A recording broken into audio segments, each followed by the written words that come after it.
Assalamualaikum warahmatullahi wabarakatuh. Nama saya Nur Hayati, Prodi Hukum Ekonomi Syariah, semester 5, mata kuliah Hukum Perbankan, dosen pengampu Bu Nini Aziza, SHMH. Oke, sini saya akan menjelaskan tentang manajemen jasa bank 1. Manajemen jasa bank 1 itu memiliki 5 macam. Yang pertama transfer, yang kedua clearing, yang ketiga collection, yang keempat safe deposit box, dan yang kelima bank notes. Nah, untuk pengertian yang pertama yaitu pengiriman uang atau biasa disebut dengan transfer. Sudah tidak asing kan dengan kata-kata transfer? Sekarang saya akan menjelaskan pengertian dari transfer tersebut.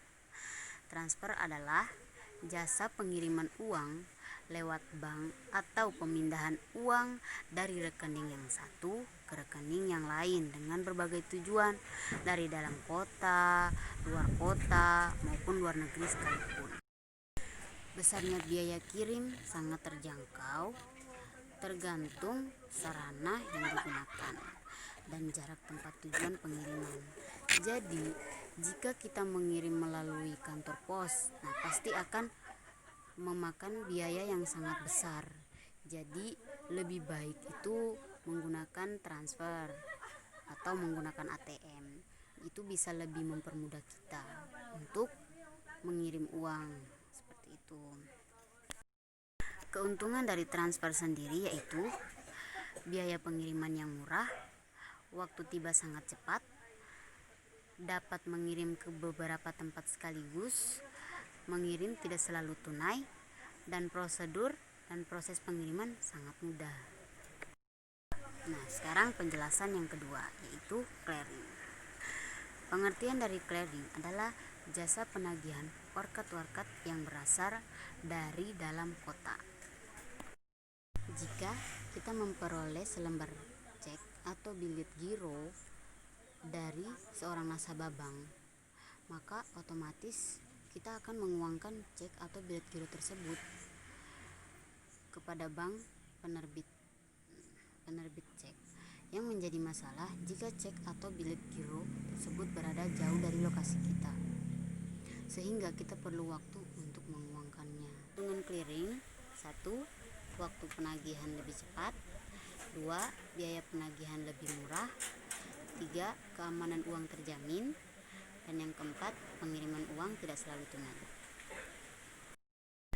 Dan warkat-warkat yang dapat dikeliringkan memiliki 3 macam. 1. Cek, kedua wesel bank, dan yang ketiga bilet giro. Sekarang saya akan menjelaskan yang ketiga, yaitu collection. Collection sama halnya dengan clearing collection, yaitu jasa penagihan warkat antar bank, namun warkat yang ditagihkan harus berasal dari luar kota atau luar negeri. Nah, warkat-warkat yang bisa dikoleksionkan 1. Cek, 2. Bilet giro, 3. Wesel, dan yang keempat kwitansi. Keuntungan dari collection, yang pertama menghemat biaya, yang kedua menghemat waktu, dan yang ketiga menghindari risiko kehilangan. Sekarang saya akan menjelaskan tentang safe deposit box.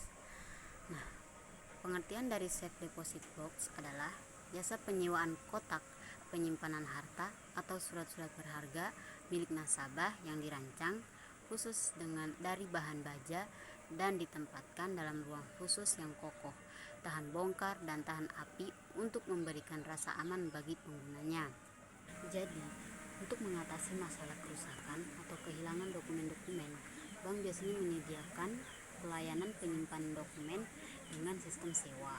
Biasanya untuk menyewa safe deposit box, pihak perbankan lebih mengutamakan kepada para nasabahnya yang lama dan aktif berhubungan dengan bank, biasanya memiliki rekening bank yang bersangkutan. Nasabah ini biasanya sering disebut dengan nasabah prima. Akan tetapi, perbankan juga menyediakan safe deposit box untuk nasabah sekunder. Dokumen-dokumen yang dapat disimpan di safe deposit box yaitu deposito, sertifikat tanah, saham, obligasi, surat perjanjian, akte kelahiran, surat nikah, ijazah, paspor, atau barang-barang yang berharga. Keuntungan safe deposit box bagi bank: pertama, memperoleh biaya sewa yang disetor oleh nasabah penyewa safe deposit box. Yang kedua, memperoleh uang yang mengendap berupa setoran jaminan yang diberikan oleh nasabah untuk jangka waktu tertentu. Yang ketiga, merupakan bentuk pelayanan kepada nasabah sehingga dengan adanya safe deposit box, nasabah otomatis akan sering mengunjungi bank atau membeli produk bank yang bersangkutan. Biaya yang dikeluarkan dari deposit box. Adapun biaya-biaya yang dikenakan kepada nasabah yang menyewa safe deposit box ada dua macam, yaitu yang pertama, biaya sewa safe deposit box yang besarnya tergantung ukuran box yang diinginkan serta jangka waktu sewa. Biaya sewa dibayar biasanya per tahun. Yang kedua, setoran jaminan merupakan antisipasi biaya penggantian kunci safe deposit box apabila kunci yang dipegang oleh nasabah hilang dan box harus dibongkar. Akan tetapi, jika tidak terjadi masalah sampai berakhirnya masa sewa safe deposit box dan safe deposit box tidak diperpanjang lagi, maka setoran jaminan dapat dikembalikan atau diambil kembali seperti itu. Sekarang saya akan menjelaskan tentang banknotes. Nah, banknotes dikenal dengan istilah devisa tunai. Banknotes adalah jasa penukaran atau jual beli valuta asing dengan menggunakan kurs. Pengelompokan banknotes yang kuat berdasarkan kategori. 1. Banknotes tersebut mudah diperjualbelikan.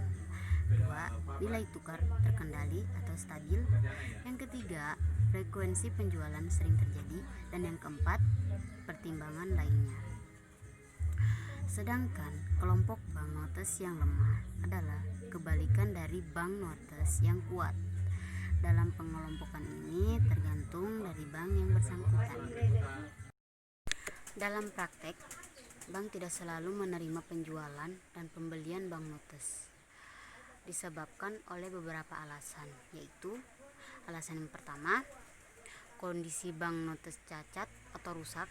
Yang kedua, tergolong dalam valuta lemah.